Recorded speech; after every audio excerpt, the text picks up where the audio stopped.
నమస్తే అండి. Welcome to Mahavastu. ఈరోజు మనము ఈ ఇంట్లో ఒక ముఖ్యమైన విషయం, అలాగే ఒక మంచి విషయం ఈ ఇంట్లో ఏం చేశారనేది నేను ఈరోజు మీకు ఈ వీడియోలో చూపిస్తానండి. ఇది మనకు ఉత్తరం మెయిన్ డోర్ అండి. ఇది టోటల్‌గా ఈ ఉత్తరం మెయిన్ డోరు. ఈ ఉత్తరం మెయిన్ డోరు ఈ విధంగా ఎగ్జాక్ట్‌లీ పెట్టిన తర్వాత చాలా మంది చేసే పొరపాటు ఏమనేది నేనిప్పుడు చూపిస్తానండి. ఈ విధంగా రూమ్‌లేసేస్తారు. ఎక్కడ? వాయువ్యంలో. వాయువ్యంలో ఇంటికి అటాచ్ చేస్తూ అది బాత్రూమ్ కానీ, లేదా స్టెప్స్ కానీ, లేదా ఇతరత్ర రూములు కానీ ఏవైతేనేమిది టోటల్‌గా ఇలా రూములు వేసేస్తా ఉంటారో, ఇలాగ కట్టేస్తారు. అంటే అది డిజైన్ పర్పస్ కావచ్చు, లేదా వాళ్ళకి ఏదైనా కన్వీనియంట్ ఉంటదని ఒక ఉద్దేశ్యంతో కావచ్చు, ఈ విధంగా ఇలా కట్టేస్తా ఉంటారు ఒక రూము.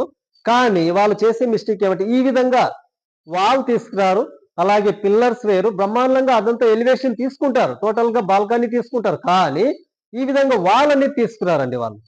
పిల్లర్స్ వేస్తారు, అన్ని సెట్ చేస్తారు. ఈ విధంగా ఒక 3 ఫీట్ ఇలా వాల్ తీసుకొచ్చి ఇలా మనకు మెయిన్ డోర్ లో గ్యాప్ పెట్టేసి ఇలాగా ఈశాన్యం పిల్లర్ కి ఈ విధంగా కలిపి సెట్ చేశారనుకోండి, ఇది ఒక మంచి వాస్తు అండి. ఎప్పుడైనా సరే మన ఇంటికి అంటే అప్పుడు మనకు ఆ మూలలో పెరిగిన ఆ రూమ్స్ ఏవైతే ఉన్నాయో అవి కాకుండా టోటల్ గా మన ఇల్లు స్క్వేర్ లోకి వచ్చేస్తుందండి. టోటల్ గా ఏ మూల కూడా పెరక్కోకుండా అవతల రూమ్ లో ఏవైతే ఉన్నాయో యువతల ఈ గోడ ఈ విధంగా టోటల్ గా వచ్చేసిన తర్వాత దీని మీద గ్రిల్ వేసేసుకున్నారు అనుకోండి. టోటల్ గా అంటే ఇంటి ఆ బీమ్ నుంచి ఈ దీని మీద వరకు గ్రిల్ వేసేసుకున్నారు అనుకోండి. ఇది అద్భుతమైన వాస్తు అండి. ఇంకా మీ ఇంటికి ఏ వాస్తు ప్లానర్ వచ్చినా కూడా ఇంత కూడా ఈ ఇంట్లో వాస్తు దోషం ఉందని ఇంకా మీకు చూపించలేడండి. అంత నీట్ గా సెట్ అవుతుంది. కాబట్టి ఈ విధంగా ఎప్పుడు కూడా మనకి ఇలా ఓన్లీ మూలల్లోనే రూమ్ కాకోకుండా ఈ విధంగా సెట్ చేసేసుకోండి.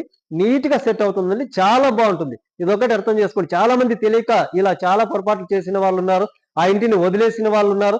అలాగే అమ్మేసి పోయిన వాళ్ళు రెంట్‌కి ఇచ్చేసిన వాళ్ళు చాలా నష్టపోయిన వాళ్ళు ఉన్నారు. కాబట్టి ఇది పొరపాటును కూడా మీరు ఇలా చేసుకోవద్దని ప్రతి ఒక్కరికి తెలియజేసుకుంటూ థ్యాంక్ యూ సో మచ్.